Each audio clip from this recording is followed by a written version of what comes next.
Komi San Can't Communicate is by far the standout show of the season, and for good reason. Crisp, clean visuals, a flurry of color, and an opening that slaps harder than the slapping god himself. What's not to love? With all the things going for it, it's hard not to see why it's turning heads left and right and making manga readers shout, "I told you so," with all the charm and grace of Komi herself. Except, Komi doesn't shout. In fact, Komi can't communicate. And that, friends, is where the charm of this show comes from. You see, it's not that Komi can't speak, it's that she can't communicate. Big distinction. She's awkward, she's silly, she's unsure, she's human, and she's desperate. Komi's goal is to make 100 friends. Komi, however, is beautiful. And this shields her from having to overcome her anxiety as the characters around her project themselves onto her, making conclusions for her before giving her the chance to express herself and make genuine connections. These complete misses in interaction between Komi and others in the show is where a lot of the comedy comes from, and it's spot on, like really fucking clean. Chef's kiss. Enter Tadano-kun. If Komi is the heart that strings the show together, then Tadano is her voice.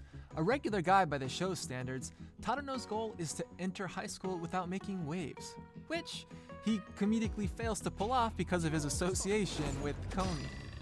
And what is this association, you ask? Well, he listens. He listens for the voice that Komi doesn't have, and in doing so, does what no one else has been able to do.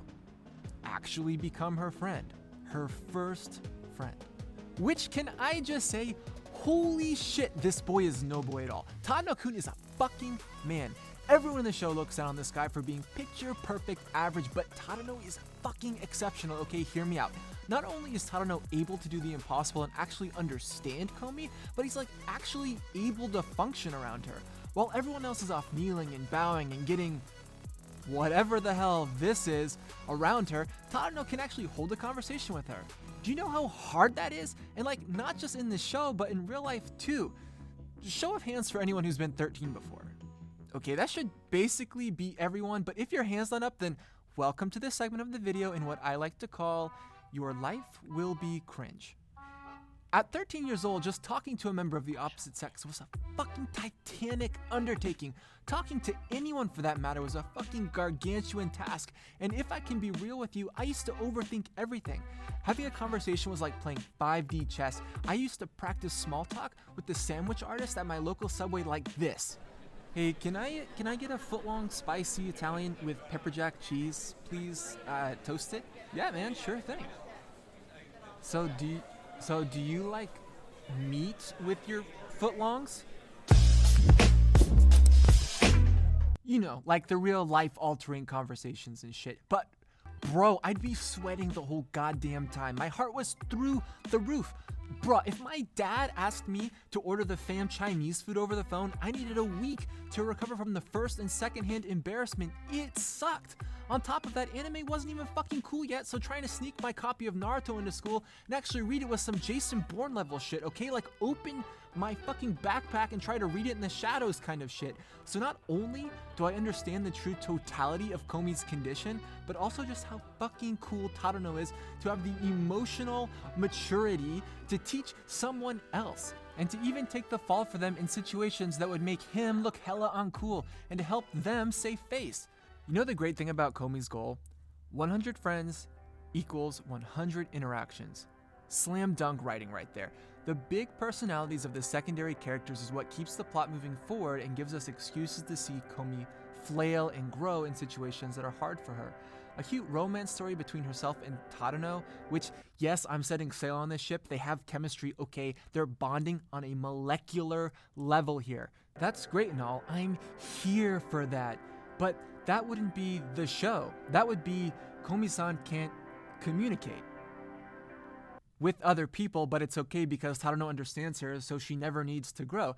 No, that would be reversing the problem. Komi needs obstacles if she wants to grow, and the only way to do that is through the secondary characters, of which there are plenty. But certainly the standout and honorary tritagonist, the third most important person is Najimi. The complete opposite to Komi, Najimi is loud, exceptionally good at making friends, and is hilarious. They also are completely androgynous and switch back and forth between masculine and feminine suffixes when convenient, which leads to some exceptional character moments. Najimi is fucking great and wants to see Tadano and Komi's relationship grow. Also, Najimi is close to everyone, a social butterfly, as it were, where most classmates won't even bat an eye at Tadano, either out of jealousy for his relationship with Komi or because he's boring. Objection! Or on the other hand, they think they're not worthy of Komi's attention or are intimidated by her feminine gaze. Najimi rolls in there and starts making friends left and right, and through Najimi's friendships are Tadano and Komi able to break into social circles they otherwise wouldn't have access to. Wow, it sounds like I'm in the running to win Best Girl at the Crunchyroll Anime Awards this year, huh? Wait, Najimi, didn't you say you're a boy? I'm a boy. That's right, my childhood friend Tadano-kun. I sure am. But didn't you also just say Best Girl? Yep.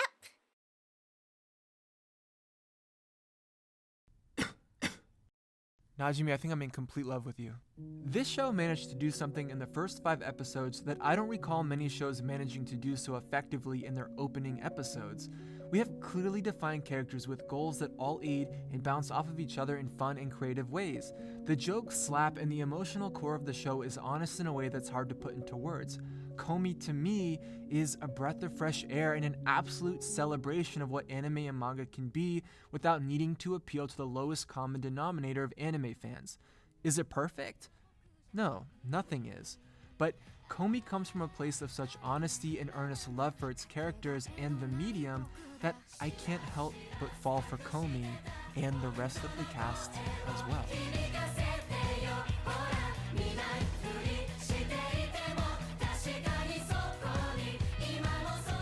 So guys, if you're still here at the end of the video, thank you so much. Please don't forget to subscribe, hit the like button, and leave a comment down below.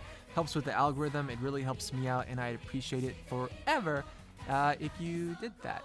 So hopefully this video, if you've already watched Komi, you know how good it is, and this was just fun for you. And if you haven't watched Komi before, then I hope this didn't spoil anything for you, and maybe you feel inspired to give it a shot yourself. Because I do think that if you haven't watched it, you really owe it to yourself to see it. It's fun and it's exciting for all the reasons that I communicated a minute ago. Last thing, I just want to shout out Lavender Milk Tea one more time. She helped me voice the voice of Najimi in that skit that you guys saw. So again, her link to her gig is down below. If you're looking for voice work as well, she'd be a great person to talk to. So guys, thanks so much for watching. Thanks so much for listening along, and I'll see you in the next video. Bye.